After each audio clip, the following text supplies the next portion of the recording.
Welcome to Code Space myself Yugayu. In this particular video हम समझेंगे maximum product sub array का problem, right? अपनी array की series को कंटिन्यू करते हुए।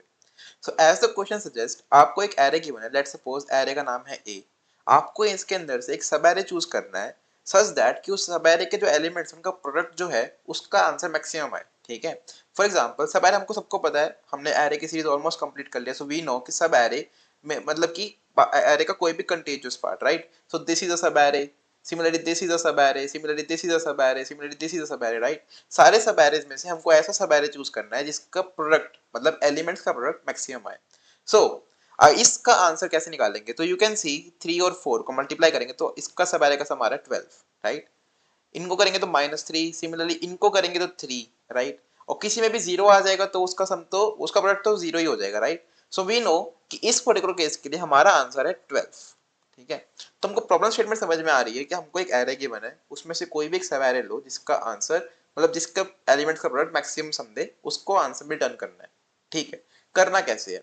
सो वी नो कि जब भी हमारे पास कोई सब एरे का प्रॉब्लम आए तो ब्रूट फोर्स एक ही प्रॉब्लम कहती है कि सारे सब एरे बना लो। That is you can do something like for i going from 0 से n-1, for j going from 0 से i plus 1 से n-1, सॉरी, राइट? और यू कैन से i से n-1।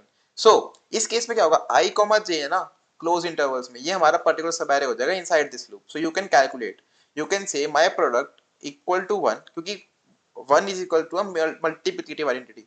1 से किसी भी चीज को मल्टीप्लाई करोगे तो वो सेम रहेगा, राइट? तो इसलिए 1 लेते हैं कि इसके अंदर मल्टीप्लाई करते जाएंगे। सिमिलरली जब एडिटिव करना होता है, ऐड करना होता है, तो 0 से चालू करते हैं। 0 के अंदर कुछ भी ऐड करो तो वही मिलता है।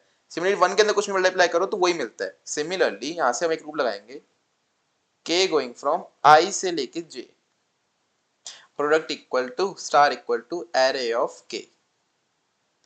प्रोडक्ट मिल गया, राइट? नाउ यहाँ पे इनिशियलाइज कर सकते हो, answer equal to let's say int min, right? And you can say answer equals to maximum of current answer and product। जब ये वाली आउटर लूप खत्म हो जाए, you can simply return answer, as simple as that. ठीक है, इस brute force approach में टाइम कॉम्प्लेक्सिटी कितनी लग रही है हमारी? सो वी नो हमको n टाइम यहाँ लग रहा है, n टाइम यहाँ लग रहा है, n टाइम यहाँ लग रहा है। So we are taking a time of n cube, right? Space हमारा O ऑफ 1 ही लग रहा है। ठीक है, O of n cube does not sound to be optimal time, right? क्या इसको हम घटा सकते हैं? यस, हमने पहले ही डिस्कस किया हुआ है कि जब हम इस तरीके से चलते हैं i 0 से n-1 और j i plus 1 से, तो हमको k वाली लूप हटा सकते हैं। हम कैसे? हम बोल सकते हैं कि हमारे पास हो क्या रहा है, i जब हमारा 0 पे चालू हुआ तो j हमारा जा रहा है 0 1 2 3 ऐसे कर करके। तो हर बार मतलब कि जब हमारे पास i यहाँ पे था और j यहाँ पे था तो हमारा मल्टीप्लीकेशन था 3 into 4 का। In the next iteration j यहाँ पे आया तो हमारा मल्टीप्लीकेशन हो गया 3 into 4 into 0। दैट मीन्स जहाँ पे j है उसको करंट प्रोडक्ट में मल्टीप्लाई कर दो, आपको आपका प्रोडक्ट मिल जाएगा, right? So instead of using this loop you can just simply do something like this. Let me create some space and it will look something like this. Answer को तो आप इनिशियलाइज करोगे इंट min से ही, right? एक loop चलाओगे 0 से n-1 की, इसके अंदर प्रोडक्ट यहाँ पे इनिशियलाइज कर दो जो कि होगा 1। अब j equal to 0 i plus 1 से n-1। Now, if you will do product multiplied equals to array of j, तो जो आपको k दे रहा था ना i से j तक का प्रोडक्ट, अब प्रोडक्ट में i से j तक का प्रोडक्ट शामिल है। ठीक है, अब यहाँ पे आंसर को इनिशियलाइज कर दो, answer equals to max of answer comma product, right? इस लूप के बाद रिटर्न आंसर। तो जो पहले n क्यूब में हो रहा था वो अब यहाँ पे देखो कि n यहाँ पे और n यहाँ पे n स्क्वायर में हो गया, right? So we have tried to reduce the time complexity by a factor of n। ठीक है, so it is a good approach but ये optimal approach नहीं है, right? As we discussed in the case of Cadence algorithm, जो कि series के almost start में आया था, तो केस Cadence में भी क्या हो रहा था, हमने पहले ब्रूट फोर्स में n क्यूब से किया, फिर हमने n स्क्वायर किया एफिशिएंट लगा के, फिर हमने Cadence में O of n में भी कर दिया था। Is it possible to do the same here using O of n? Yes it is, let us see how। तो उसके लिए हमको थोड़ा सा let us we have to change the view we are viewing the problem and then it will get solved। let us see how। now multiplication की बात करते हैं। मल्टीप्लिकेशन तो सबको आती है। नाउ मल्टीप्लिकेशन में क्या होता है, अगर मेरे पास एरे के अंदर क्या क्या हो सकता है, फर्स्ट केस इज सारे पॉजिटिव्स है। ठीक है, मैं पॉजिटिव जीरो और नेगेटिव को डिफरेंट ट्रीट कर रहा हूँ, zero is different and positive, right. अगर मेरे पास सारे एलिमेंट पॉजिटिव है 1 2 3 5, देन अगर मैं उन सबका मल्टीप्लीकेशन करूंगा मेरा नंबर बढ़ेगा ही बढ़ेगा। To get the maximum product, अगर सारे पॉजिटिव है तो मैं सबको ही मल्टीप्लाई करूंगा, राइट, क्योंकि कोई भी पॉजिटिव मेरे वैल्यू को घटा नहीं सकता। अगर 1 है तो वो सेम रख सकता है, घटा कभी नहीं सकता, right. In this case product of all, right. Second case क्या है, इवन नेगेटिव्स। इवन नेगेटिव मतलब कि फॉर एग्जांपल मेरे पास लेट्स से 10 एलिमेंट्स हैं, उनमें से कोई दो एलिमेंट नेगेटिव है। सो क्या होगा, जो नेगेटिव एलिमेंट, फॉर एग्जांपल दो एलिमेंट है -2 -5 -4 -2 -4, और बाकी एलिमेंट्स 1 5 6 कुछ भी हैं, ठीक है। सो जब मैं -2 और -4 को मल्टीप्लाई करूंगा तो what will happen, -2 into -4 will convert to 8। Negative से नेगेटिव कटता है, right, it is simple rule of multiplication. So जब मेरे पास इवन नेगेटिव है तब भी I will have to take product of all, है ना। मतलब नेगेटिव इवन है तब भी मेरे को कोई फर्क नहीं पड़ता उससे, राइट। अब लेकिन अगर ऑड नेगेटिव आ गए तो क्या करें। Odd negative that is, suppose मेरा एरे का साइज है 5 and it look something like 1 -1 2 -3 and -4, ठीक है।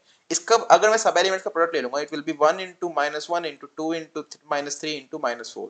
सो इस नेगेटिव से इस नेगेटिव को तो काट सकते हो, बट ये वाला नेगेटिव रह जाएगा, तो your sum will be, your product will be equals to -24, -24। But अगर हम यहाँ पे सिर्फ और सिर्फ इसका मल्टीप्लीकेशन कर दे तो 2 into 3 will gives me 6, तो 6 is actually greater than -24। Absolute value तो -24 की ज्यादा बड़ी है, बट नेगेटिव के चक्कर में वो नीचे चला गया है, right. We have to take care of that, negative के चक्कर में हमारी वैल्यूज डाउनवर्ड्स ना जाए। We have to try to maximize it only, ठीक है। हम एलिमेंट ऐड तो कर नहीं सकते एरे के अंदर, एक एलिमेंट हटा सकते हैं, राइट।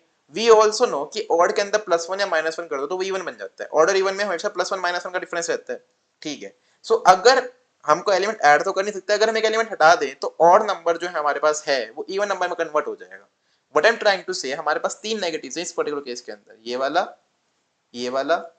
और ये वाला, ठीक है। इसमें से अगर मैं इसको हटा दूं तो इन दोनों का माइनस माइनस कैंसिल हो जाएगा, इसको हटा दूं तो -1 और -4 का कैंसिल हो जाएगा, इसको हटा दूं तो -1 और -3 कैंसिल हो जाएगा। Which one should I remove, which one should I remove. Now we have to check it out, क्योंकि हो सकता है कि इसको हटाने से, क्योंकि होना क्या चाहते हैं हम, मैं कहना क्या चाह रहा हूँ कि मैंने -3 हटा दिया ना, अगर मैंने -3 हटा दिया so we are actually trying to break हमारा जो भी पूरा एरे को, हमें अभी इस सब एरे को ट्रीट कर रहे थे। अगर मैं -3 को हटाऊंगा तो मेरा सब एरे ये हो जाएगा और एक ये हो जाएगा, इन दोनों में से मैक्सिमम लेना पड़ेगा। अगर मैं इसको हटाऊंगा तो मेरा एक सब एरे ये हो जाएगा, दूसरा ये हो जाएगा। We can not join them, -1 हटते ही सब एरे टूट गया। अब एक सब एरे चूज करना चाहे तो पहले वाला या फिर बाद वाला, वी हैव टू डिसाइड कौन से वाला यूज करना है, right. Now for that we have to think कि पीछे का सम मैक्सिमम है या फिर आगे वालों का सम मैक्सिमम है। फॉर ये प्रोडक्ट जो जो भी मैक्सिमम है उसको काउंट करेंगे, ठीक है। Now to understand the concept of odd negatives एक बार एक कॉम्प्लिकेटेड एग्जांपल लेते हैं। फॉर एग्जांपल ये मेरा एरे है, ठीक है, इसके अंदर तीन नेगेटिव्स है, -1 -3 -4। एज वी डिस्कस्ड कि दोनों मतलब एक हटाना है, उसके अंदर से आंसर निकालना है।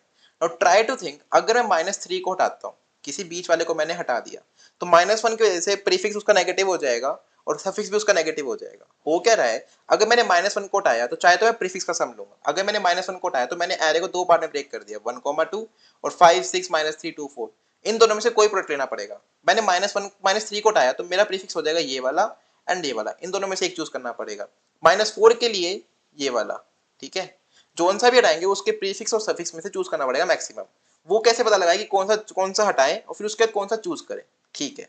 So what I am trying to say कि अगर हमको तीनों का प्रीफिक्स और सफिक्स मिल जाएगा तो we can compare the all 6 prefix and suffix, ठीक है। फिर हम क्या करते हैं, हम बोलते हैं दो वेरिएबल रख लेते हैं, एक प्रीफिक्स एक suffix, both are initialized by 1। सो प्रीफिक्स भी मेरा 1 है, सफिक्स भी मेरा 1 है। 1 क्यों, क्योंकि 1 into something is equal to that same value, उससे वैल्यू चेंज नहीं होती। हम यहाँ पे आए, हमने बोला 1 into 1 कर दो, 1 मिल गया। हम यहाँ पे आए, हमने बोला 1 into 2 कर दो, 2 मिल गया। हम यहाँ पे आए, अब -1 बोला कि बिफोर मल्टीप्लाइंग बता दो मेरे पास प्रीफिक्स कितना है, 2 है जी, ठीक है। मल्टीप्लाई करो, ये हो गया -2, मल्टीप्लाई करो -60 हो गया, ठीक है। अब -3 बोला मेरे पास प्रीफिक्स कितना आ रहा है, -60, -60 मेरे को मल्टीप्लाई कर दो, ये हो गया -180। आगे के लिए -4 के लिए भी प्रीफिक्स कैलकुलेट करना है ना, ठीक है। 2 पे आए, मेरा प्रीफिक्स हो गया -360, तो इट्स नॉट -360, इट इज +360, क्योंकि माइनस माइनस प्लस हो गया ना। 4 पे आए इट विल बी 360 इंटू 4, -4 पे आए, -4 बोला मेरा सब प्रीफिक्स है 360 इंटू 4, ठीक है। -4 पे आए तो मल्टीप्लाई कर लो, सिमिलरली सफिक्स के लिए प्रीफिक्स कैलकुलेट हो जाएगा, ठीक है। नाउ सफिक्स के लिए आए, सफिक्स बोला कि पहले करो मल्टीप्लाई, तो यहाँ पे आ गया 7, -4 बोला मेरा सफिक्स है 7, ठीक है। -4 बोला मल्टीप्लाई कर लो मेरे को भी, तो -28, 4 पे आए, -28 इंटू 4, -28 इंटू 4 इंटू 2, इसमें -3, यहाँ पे भी एक वैल्यू आ जाएगी, यहाँ पे भी वैल्यू आ जाएगी, यहाँ पे भी, यहाँ पे भी, यहाँ पे भी एक वैल्यू आ जाएगी, सिमिलरली यहाँ पे, ठीक है। तो हमने प्रीफिक्स कैलकुलेट कर लिया, हर किसी का सफिक्स कैलकुलेट कर लिया। हमको हर केस के लिए मैक्सिमम चाहिए, जिस भी पॉइंट पे आके हो सकता है। अब एक बात देखो, हमने सिर्फ -1, -3, -4 की बात नहीं करी, हर पॉइंट के पास अपना प्रीफिक्स और अपना सफिक्स है, हर पॉइंट के पास अपना प्रीफिक्स और अपना सफिक्स है। तो what we are trying to do, we are saying कि जहां पे भी आपको प्रीफिक्स और सफिक्स में से मैक्सिमम मिले ना, उसको चूज कर लो। मैं फिर बोलता हूँ, हमने अभी रिपीट क्या किया कि -1 के पास अपना प्रीफिक्स और अपना सफिक्स, -3 के पास अपना प्रीफिक्स और अपना सफिक्स, -4 के पास अपना प्रीफिक्स और अपना सफिक्स नहीं, हर पॉइंट के पास अपना प्रीफिक्स अपना सफिक्स। और करना क्या है, हम पॉजिटिव को भी हटा दें अगर, तो पॉजिटिव का प्रीफिक्स और सफिक्स तो उसके पास है ही, वो बोलेगा मेरे को हटाओगे तो प्रीफिक्स ये सफिक्स ये कर लो कैलकुलेट। -3 हटाएगा तो बोलेगा प्रीफिक्स ये सफिक्स ये हटा कर लो एक, 6 हटाओगे बोलेगा प्रीफिक्स ये सफिक्स ये कोई भी चूज कर लो, मैक्सिमम चूज कर लो। -1 हटाएगा प्रीफिक्स ये सफिक्स ये कोई भी चूज कर लो, ठीक है। बट पॉजिटिव को ब्रेक डाउन करने का कोई फायदा नहीं है, रीजन बीइंग उससे प्रोडक्ट घटेगा ही घटेगा, सिर्फ नेगेटिव को हटाएंगे तो नेगेटिव साइन घटाने के चक्कर में हमको प्रीफिक्स और सफिक्स को चूज करना पड़ रहा है। Now to deal with that, now you will see कि हम क्या बोल रहे हैं, हम बोल रहे हैं कि फॉर आई गोइंग फ्रॉम 0 से लेके n-1, ठीक है, prefix star multi equals to array of i, simple. अब 0 पे है, अगर आई मेरा 0 पे है और सफिक्स के लिए ये हो जाएगा n-1, तो n-1 को मैं स्पॉट कर सकता हूँ n-1 minus i, right. Suffix star equals to a of n-1 minus i. Answer को बना लो कुछ भी, let's say answer equals to इंटमिन,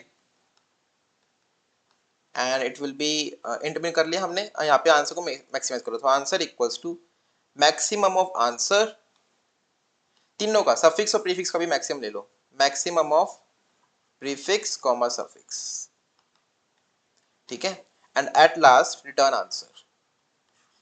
O of n में हो गया, बट एक पॉइंट हम भूल गए, क्या पॉइंट, कि एरे के अंदर जीरोस भी तो हो सकते हैं। फॉर एग्जाम्पल अगर मैं यहाँ पे 0 डाल दूं और यहाँ पे 0 डाल दूं, तो मेरा एरे क्या हो गया, मैं बोलूंगा कि यहाँ के बाद तो, इस पॉइंट के बाद तो सारे प्रीफिक्स 0 ही है, इस पॉइंट के बाद तो सारे सफिक्स 0 ही है, तो क्या मैं 0 इक्वेट कर रहा हूँ, नहीं। हो सकता है मेरा सब एरे में ये वाला ले लूं बीच वाला, हो सकता है मेरा सब एरे ये वाला ले लूं, हो सकता है मैं सब एरे ये वाला ले लूं, राइट। तो जैसे मेरा 0 आ रहा है, मेरा नया एरे चालू हो रहा है, सो यू कैन से कि जैसे 0 आया, हर 0 एक एरे को ब्रेक डाउन कर देता है, क्योंकि 0 आने के बाद तो मैं कितना कुछ मल्टीप्लाई कर लूं, 0 तो नलीफाई हो ही नहीं सकता। तो I will have to treat कि मेरा 0 आ चुका, मैंने यहाँ तक का सब एरे डील कर लिया, अब मैं आगे देखता हूँ कि क्या कुछ और मिल रहा है। सो क्या हो रहा है, अगर मेरा प्रीफिक्स कहीं पे भी 0 हो गया ना, start again, that is prefix equal to 1. Similarly, if suffix equal to 0 at any point, in that case suffix equal to 1. बस ये करना है। What will happen, हमने 0 को ब्रेक पॉइंट मान लिया कि ये हमारी एरे की बाउंड्रीज है। फर्स्ट एरे, एरे को पार्ट में डिवाइड कर दिया, first array, second array, third array, as simple as that. Let me hope कि आपको समझ में आ गया हो, अगर नहीं तो please watch that video again because it will really help you. And moving on, इसका कोड करते हैं, then we will end the video. So here is the coding section guys, but before moving on, it's my sincere request कि अगर आपने subscribe नहीं किया हो तो प्लीज सब्सक्राइब कर देना, because it really motivates me, right. Moving on, क्या करना है, पहले n निकाल लो, n equal to nums dot size, ठीक है। हमने बोला प्रीफिक्स को 1 रखो, सफिक्स को 1 रखो, रख दिया, इस इज SUFF, ठीक है। नाउ व्हाट टू डू, हमको बोलना है, एक लूप चलाते हैं, for int i going from 0 i less than n i plus plus, जिसमें प्रीफिक्स और सफिक्स को कैलकुलेट करेंगे और आंसर में स्टोर करेंगे। आंसर में स्टोर करने के लिए आंसर भी चाहिए, so int answer equals to let's say int min, क्योंकि हमको मैक्सिमाइज करना है तो हमने बहुत लो वैल्यू रख ली है अपने पास ऑलरेडी, ठीक है। Now what will I do, I will say if my prefix equal to 0, prefix को 1 कर दो कि अगर 0 आ गया तो नया एरे चालू हो गया, राइट।